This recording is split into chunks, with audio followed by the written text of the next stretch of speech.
Hai, masih bersama saya Mr. Z bicara. Tentu saja bicara tentang kebenaran berdasarkan fakta, data, dan realita. Teman-teman, terkait dengan kasus yang dihadapi oleh Fadel Bajideh, yang selama ini kita tidak tahu bagaimana proses persidangannya, tetapi kami akhirnya tahu ya berapa vonisnya.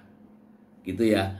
Terkait kasus ini, Fadel Bajideh tadinya dijatuhi hukuman 9 tahun penjara. Ya, 9 tahun penjara itu hukuman yang sangat berat ya teman-teman ya.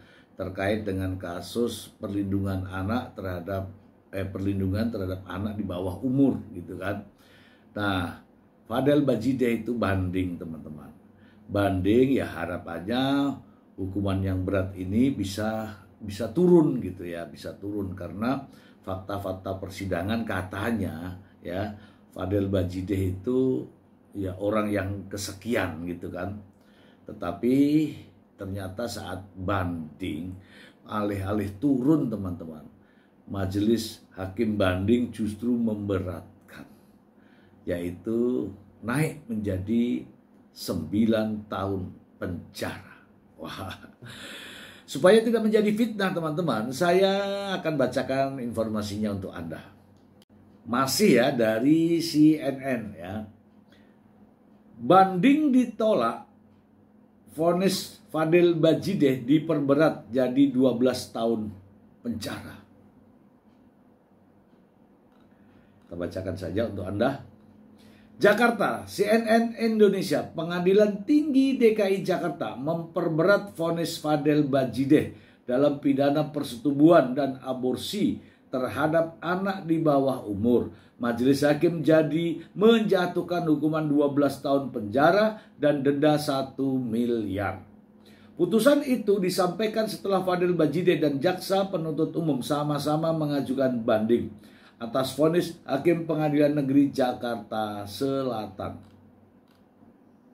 Dalam putusannya, Pengadilan Tinggi menyatakan Fadel Bajideh terbukti secara sah dan meyakinkan, yaitu dengan sengaja melakukan tipu muslihat dan serangkaian kebohongan, melakukan persetubuhan dan aborsiong terhadap seorang perempuan dengan persetujuan perempuan tersebut. Hal-hal tersebut yang kemudian membuat hakim menjatuhkan vonis hukuman lebih berat daripada sebelumnya, menjatuhkan pidana terhadap terdakwa. Oleh karena itu, dengan pidana penjara 12 tahun dan denda sejumlah 1 miliar rupiah, apabila denda tersebut tidak dibayar maka diganti dengan pidana kurungan selama 6 bulan penjara. Putusan itu juga menetapkan masa penangkapan dan masa penahanan yang telah dijalani Fadel Bajideh akan dikurangkan seluruhnya dari pidana yang dijatuhkan. Selain itu, majelis hakim memerintahkan agar Fadel tetap berada di tahanan. Kasus ini bermula dari laporan yang dibuat oleh artis Nikita Mirzani terkait dugaan persetubuhan dan aborsi yang menimpa putrinya. Laporan tersebut kemudian diproses hingga ke persidangan. Fadel Bajideh dijerat pasal 81 ayat 2 junto pasal 82 ayat 1 Undang-Undang Nomor 35 tahun 2014 tentang perlindungan anak, pasal 77A ayat 1 Undang-Undang Perlindungan Anak, serta pasal 348 KUHP. Wow. Oke, kita bahas teman-teman, kita bahas. Ya kan? Jangan sampai ini menjadi menjadi pembelajaran lah buat kita semua. Anda ya, ingat ya, melakukan hubungan persetubuhan terhadap anak yang masih di bawah umur itu berat.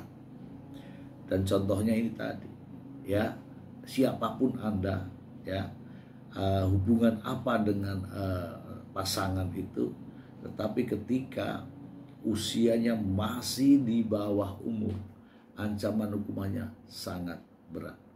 Jadi ini himbauan untuk para remaja-remaja yang yang pacaran-pacaran itu hati-hati, hati-hati.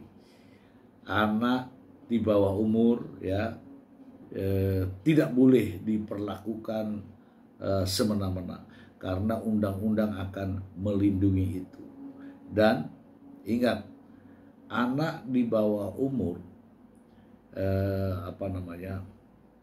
tidak memiliki kemampuan hukum, dan itu masih harus ya dilakukan oleh orang tuanya.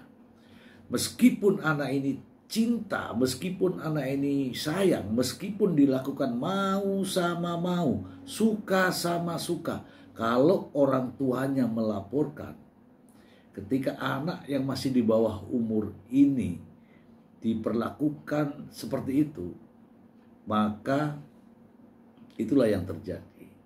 Ya, anak ini harus dilindungi. Ini untuk pelajaran buat kita semua ya teman-teman ya, agar teman-teman para generasi muda, para pemuda-pemuda ini tidak tersesat dalam pergaulan nikmat sesaat. Dan pada akhirnya penjaralah yang akan menjerat Anda. Itu saja dari saya, semoga bermanfaat. Terima kasih. Bye.